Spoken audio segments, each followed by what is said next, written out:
జననం, జీవితం, మరణం వీటి మధ్యలో కొన్ని నిశ్శబ్ద క్షణాలు ఉంటాయి.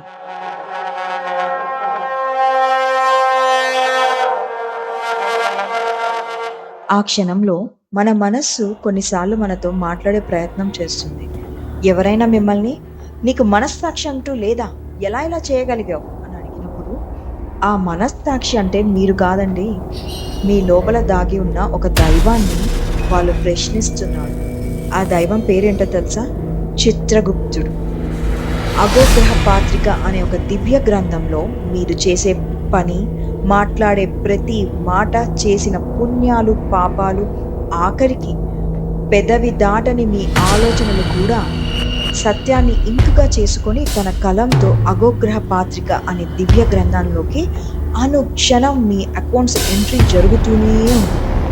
రాముడు కూడా మనిషిలాగే పుడితే ఆయన కూడా అంటే ఆయన భార్యని రక్షించే క్రమంలో కొన్ని తప్పులు చేయాల్సి వచ్చింది. అదే ఇప్పుడు ఎగ్జాంపుల్ ఆయన రావణాసుని చంపిండు, మరి అది పాపం మరొక విధంగా. మరి చంపకపోతే ఆయన భార్య రాదు.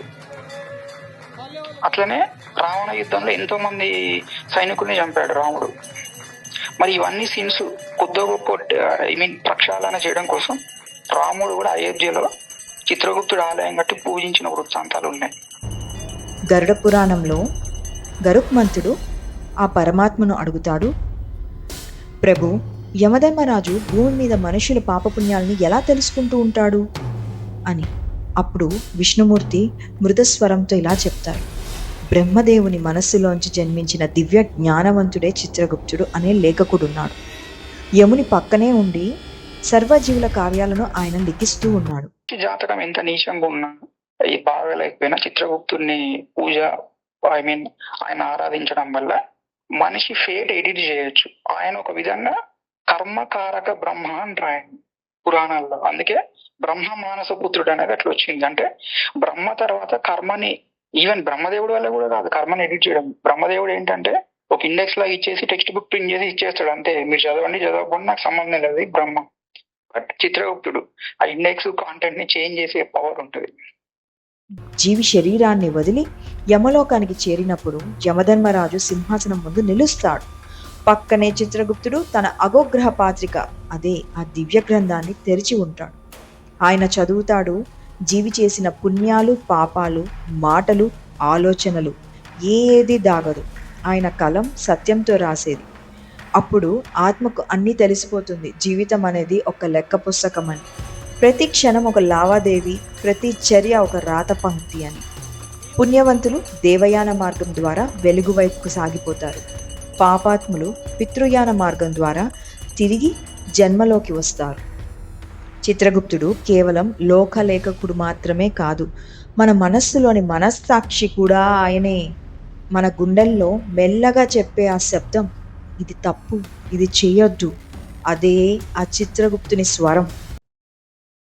చిత్రగుప్తుని వారి టెంపుల్లో ఉన్నామన్నమాట. హైదరాబాద్ లోని చిత్రగుప్తుని వారి టెంపుల్ అన్నమాట. మనతో ఉన్నారు తరుణ్ చారి గారు. మనకి ఈ దేవాలయం గురించి కొన్ని ప్రత్యేకమైన విషయాలు వివరించబోతున్నారు. నమస్కారం అండి. నమస్కారం. ఈ ఆలయం వచ్చేసి దాదాపు ఇండియాలో 3 దేవాలయాలు ఉన్నాయి అన్నమాట. దేవాలయాలు వచ్చేసి ఒకటి లక్నోలో ఉంది, ఒకటి కాంచీపురంలో ఉంది, ఒకటి మన తెలంగాణ ఓల్డ్ సిటీ హైదరాబాద్ కందికల్గేట్ భాగ్యనగర్ బోయిగూడలో ఉంది. చిత్రగుప్తుడు ఎవరో అంటే యమధర్మ అసిస్టెంట్ చిత్రగుప్తుడు. మన లెక్కలు రాసేవాడు, పుట్టిన డేటు, జన్మదినం, జన్మ రాశి అన్ని రాసేవాడు చిత్రగుప్త స్వామి అనమాట. ప్రతి ఒక్క జీవ చరిత్ర, ప్రతి ఒక్క పబ్లిక్ ది మొత్తం రాసేది కూడా తనే అనమాట. స్వామివారికి 2 భార్యలు. ఫస్ట్ భార్య వచ్చేసి యమధర్మరాజు కూతురు ఈరావతికి వచ్చేసి 4 కొడుకులు. సెకండ్ భార్య వచ్చేసి సూర్య భగవానుడు కూతురు అనమాట దక్షిణావతి. తనకి 8 మంది కొడుకులు. స్వామివారికి 12 మంది సంతానం అనమాట. స్వామివారి వాహనం తాబేలు. స్వామివారి సంఖ్య 7 అనమాట. స్వామివారి దినం బుధవారం బ్రహ్మ ముహూర్తంలో అభిషేకాలు ఉంటాయి అనమాట. ఈ రోజు మనం వచ్చింది బుధవారం. స్వామివారి దినం బుధవారం. స్వామివారి సంఖ్య 7. స్వామివారికి రావుకేతు దోషం ఉన్న, ఆరోగ్య ఇబ్బందులు, సంతానం ఇబ్బందులు, వివాహం ఇబ్బందులు, గురుబలం లేకున్నా, సంతానం కాకున్నా, కుజదోషం ఉన్నా, ఇలాంటి ఏ ఇబ్బంది ఉన్నా తొలగిపోతాయి అనమాట. అంటే స్వామివారిని దర్శించుకుంటే కొన్ని రాతలే మారుస్తారని పబ్లిక్ నమ్మకం అనమాట.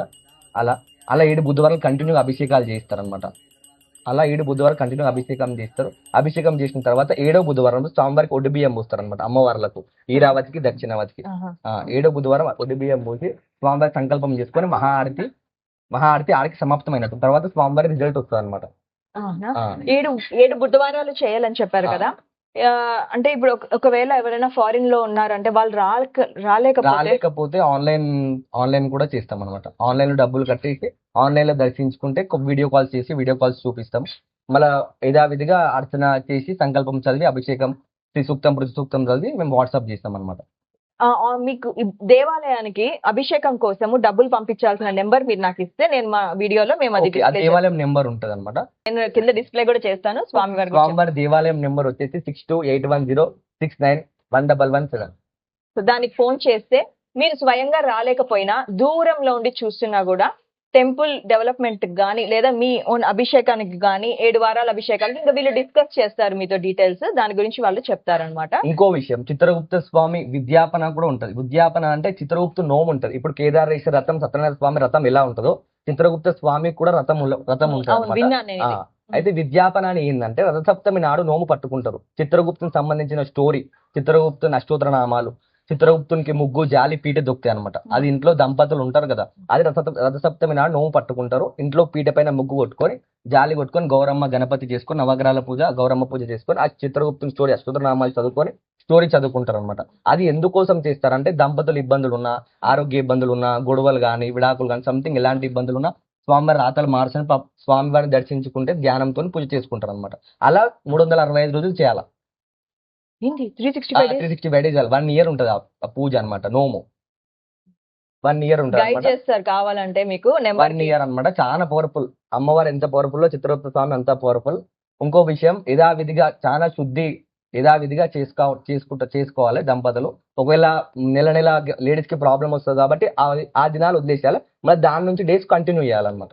అలా 365 రోజులు కంటిన్యూ చేసిన తర్వాత ఆలయంకి వచ్చి మళ్ళీ ఆలయంలో పూజ ఉంటుంది అనమాట. విద్యాపన, సాహిత్యం, స్వయంపాకం, చిత్రీ, గొడుగు, చెప్పులు, 2 వస్త్రాలు, 2 చీరలు, బ్లౌజ్ పీసులు ఇవన్నీ స్వామివారికి దానం చేస్తారనమాట. ఓకే. చిత్రగుప్తి వారి సంఖ్య 7 అన్నారు. 7. కేతుగ్రహ ప్రాబ్లమ్స్ కి సంబంధించి అవును. అంటే ఎలాంటి ప్రాబ్లమ్స్ ఉంటాయంటే కెరీర్ లో ఊరికూరిక జాబ్స్ జంప్ చేయటం లాంటి ప్రాబ్లమ్స్.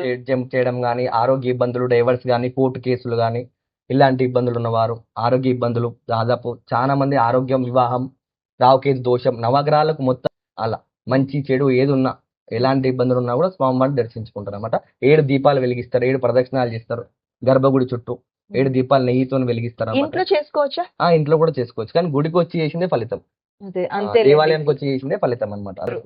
అందరు కాయస్థు వంశం అనమాట. చిత్రగుప్త స్వామి కాయస్థు వంశంలో కులదేవుడు అనమాట. ఆ వంశస్థులు ఇంకా ఉన్నారు. రేపు చిత్రగుప్తుని బర్త్డే రేపే. యమద్వితీయ తిథి, యమద్వితీయ నాడు నవంబర్ దీపావళి ఎప్పుడు వస్తే అప్పుడు 2వ రోజు స్వామివారి పుట్టినరోజు ఉంటుంది అనమాట. యమద్వితీయ తిథి, యమద్వితీయ నాడు స్వామివారి పుట్టినరోజు ఉంటుంది. 6 ఉత్సవాలు ఉంటాయి, ఊరేగింపు ఉంటుంది, అన్న ప్రసాదం ఉంటుంది, మహా ఆరతి ఉంటుంది, శావ ఉంటుంది, అలా ఉంటుంది అనమాట. రేపే బర్త్డే. రేపు ఇంకా రండి, ఇంకా చాలా బాగుంటాయి. గుర్రాల మీద వస్తారు అందరు కాయస్థు వంశం వాళ్ళు. కాయస్థు వంశం వాళ్ళు గుర్రాల మీద వస్తారా? వస్తారు. Okay okay. అంటే ఆ వంశీయులు ఇక్కడ ఎవరెవరు ఉన్నారు? వాళ్ళు వస్తారు. మళ్ళీ ఉత్సవ విగ్రహాలు ఉన్నాయి అనమాట. ఇప్పుడు రాములవారి కళ్యాణం చేస్తే ఎలా ఉంటాయి, ఉత్సవ విగ్రహాలు ఉంటాయి, అభిషేకం చేస్తాం, శావ మోస్తాం, అన్న ప్రసాదం ఉంటుంది, మహారతి ఉంటుంది. ఇక్కడ ఉన్న ఈ చిత్రగుప్తుని దేవాలయంలో మనకి శివాలయం కూడా ఉంది. శివాలయం యొక్క ప్రత్యేకత, దీన్ని ప్రతిష్ఠించడం ఎలా జరిగింది, దాని గురించి కూడా మనకి తరుణ్ చారి గారు ఎక్స్ప్లెయిన్ చేస్తారు. చెప్పండి. అమ్మ, ఈ శివాలయం ఏంటంటే ప్రతి ఒక్క ఆలయంలో లింగం మాత్రమే ఉంటది అనమాట. ఇక్కడ వచ్చేసి 5 విగ్రహాలు ఉన్నాయి. 5 అని అంటే అవి శివ పంచాయతీ అనమాట. శివ పంచాయతీ అంటే గణపతి, అమ్మవారు, విష్ణుమూర్తి, సూర్య భగవానుడు అనమాట. ఈయన విష్ణుమూర్తి, సూర్య భగవానుడు, అమ్మవారు, గణేశుడు అనమాట. ఇలా ఉండడం వల్ల ఏంటంటే ఆరోగ్య ఇబ్బందులు కానీ, మృత్యుంజయ హోమాలు, మృత్యుంజయ పూజలు, అభిషేకాలు, రుద్రాభిషేకాలు, స్వామివారి దర్శించుకుంటే అభిషేకం చేయడం వల్ల వాళ్ళకి ఇబ్బందులు అనేది తొలగిపోతాయి అనమాట. సోమవారం ఒక 5 సోమవారం, పుణ్యంకి శివునికి పుణ్యం అంటే ఇష్టం అనమాట. శివుని దర్శనం నైటే చేసుకోవాలి. శివరాత్రి అని ఎందుకు వచ్చింది? స్వామివారి దర్శనం నైట్ చేసుకోవడం వల్లనే ఫలితం అనమాట. చూడండి ఎన్ని మంచి విషయాలు చెప్పారో మనకి. పున్నమికి ఇక్కడ దర్శనం చేసుకుంటే చాలా మంచిది. మీకున్న చాలా దోషాలు తొలగిపోయే అవకాశం ఉంది అని చెప్తున్నారు. ఈ దేవాలయం ఎలా స్థాపించారు అంటే చిత్రగుప్తుని దేవాలయం అయితే ఉంది, కానీ తర్వాత మనం ఇక్కడ శివాలయం అంటే ఎలా అయితే ఒకప్పుడు మన ఈ ఆలయంలో కన్స్ట్రక్షన్ చేసేటప్పుడు ఇక్కడ పాములు వచ్చేది అనమాట. శివలింగం కూడా ప్రతిష్ఠించారు. నాగపడిగలు, నాగదేవతలు, నాగపాములు వచ్చేవి ఇక్కడ వచ్చి పడుకునేవి అనమాట. అలా ఇలా రావడం వల్ల చూసి పబ్లిక్ ఇట్లయితే కాదని చెప్పి స్వామివారిని ప్రతిష్టాపన చేశారనమాట. ఇక్కడే దొరికింది కాబట్టి ఇక్కడే ప్రతిష్ఠించాలని చెప్పి ప్రతిష్టాపన చేశారనమాట. అలా అలా అన్నమాట. అంటే లింగ ప్రతిష్ఠ జరగక ముందే నాగ దేవతలు ఇక్కడికి వచ్చి ఇక్కడ నిద్రించడం జరుగుతూ ఉంది. దాని తర్వాత ఇక్కడ శివలింగం పెట్టడం వల్ల రీజన్ తర్వాత ఇంకా అప్పటి నుంచి ఇంకా పాములు అయితే కనపడట్లేదు. కనిపిస్తలేదు. ఓకే. ఎప్పుడైతే ఇక్కడ ఆరాధన స్టార్ట్ అయిందో ఇంకా అప్పటి నుంచి మనకి నాగదేవతలు ఇక్కడ కనపడటం మానేశారు. ఓకే. ఇక్కడ విగ్రహాలు వచ్చేసి మధ్యలో శివలింగాన్ని పెట్టారు ముద్దుగా. అవును. తర్వాత అక్కడ వెనక అమ్మవారు ఉన్నారు. అవును. అటు ఇటు ఎవరంటే అంటే ఇక్కడ ఇలా ఉంటది అంటే ఇక్కడ ఇలా ఇప్పుడు శివుని లోపల కూడా ఇక్కడ అమ్మవారు, ఇక్కడ విష్ణుమూర్తి ఇట్లా ఉంటారు అనమాట. మనం వాటర్ పోసేటప్పుడు కూడా ఫస్ట్ ఇట్లా పోయాల. ఫస్ట్ గణపతికి పోసిన తర్వాత ఇక్కడ విష్ణుమూర్తికి పోసినాక ఇక్కడ గణేశుని పోసినాక శివునికి పోయాలి. అలా అనమాట. ఎప్పుడైనా ఇట్లా మళ్ళీ చూపించండి. శివునికి అభిషేకం చేసుకునేటప్పుడు మనము ఎలా వాటర్ పోయాలి, పద్ధతి ఏంటి అని తరుణ్ చారి గారు వివరిస్తున్నారు. ఒక్కసారి చూడండి. ఫస్ట్ గణపతి గంట అక్కడ, తర్వాత సూర్య భగవానుడికి, గణపతికి, విష్ణుమూర్తికి, తర్వాత లింగం.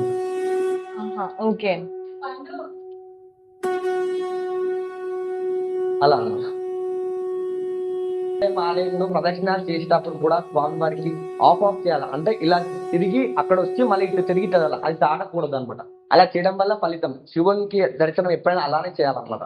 సర్వే జన సుఖినో భవంతు. స్వామి విగ్రహం ప్రతిష్ఠించడం జరిగిందా? ఫస్ట్ స్వామివారు ఉన్నప్పుడే కొంచెం చిన్నగా ఉండే అనమాట. అది పెరుగుతున్నా వచ్చేసింది అనమాట. తర్వాత ఇలా డెవలప్మెంట్ చేశారు.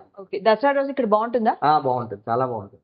చాలా బాగుంటుంది. గుడిలో ఇక్కడ దర్శించుకుంటే చాలా మందికి తీరుతున్న ప్రాబ్లమ్స్ గానీ కోరికలు గానీ ఏమైనా కొన్ని చెప్తారా? ఇప్పుడు కొందరికి పబ్లిక్ ఎలా అంటే పిల్లలు గానీ పెద్దలు గానీ వాళ్ళకి ఇబ్బందులు ఇట్లా దిష్టి తాకడం వల్ల, కొందరు డిప్రెషన్ లో వెళ్ళిపోవడం వల్ల, కొందరు ఏమైనా ఆటంకాలు గానీ సూసైడ్ చేసుకోవడం వల్ల, ఏమైనా ఇలా ఇబ్బందులు ఉన్న ఆరోగ్యం కోసం ఇలాంటి ఇబ్బందులు ఏదో దోషం ఉన్న దిష్టిలు తగ్గడం కానీ ఏదైనా మనకు అట్రాక్ట్ కావడం కానీ కూడా అన్ని ప్రాబ్లమ్స్ సాల్వ్ అవుతాయి. అంటే ఆంజనేయ స్వామి ఎలా అంటే ఆయన శక్తి, ఆయన యథావిధిగా శక్తి ఇస్తాడు. కాబట్టి స్వామివారికి మంగళవారం 108, 101 ప్రదక్షిణాలు చేయాలన్నమాట.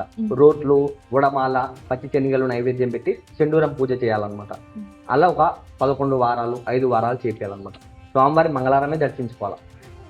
అందరు శనివారం దర్శించుకుంటారు. శనివారం ఎందుకని వచ్చిందంటే శనివారం శనిదేవుని తిరుగుతారు కాబట్టి ఆంజనేయ స్వామి దర్శనం చేసుకోవాలి. కాబట్టి శని నవగ్రహాలు తిరిగి కాలు కడుకొని నెత్తిలో సంప్రోక్షణ తీసుకొని ఆంజనేయ స్వామి తిరుగుతారు అన్నమాట.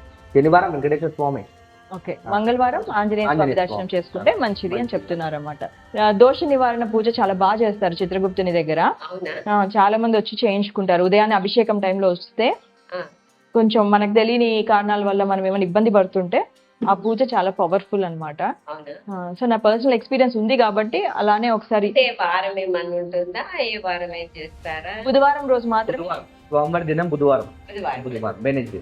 బుధవారం మాత్రమే ఉదయాన్నే రావుకేతు దోషం, ఆరోగ్య ఇబ్బందులు, సంతానం ఇబ్బందులు, వివాహం ఇబ్బందులు, దంపతుల ఇబ్బందులు, ఎలాంటి ఇబ్బందులు ఉన్నా తొలగిపోతాయి అన్నమాట. 500 సంవత్సరాల కంటే పురాతనమైన దేవాలయం. కానీ మేము ఎప్పుడు రాలేదన్నమాట. చాలా రోజుల నుంచి అనుకుంటున్నాం రావాలని కానీ రాలేదు.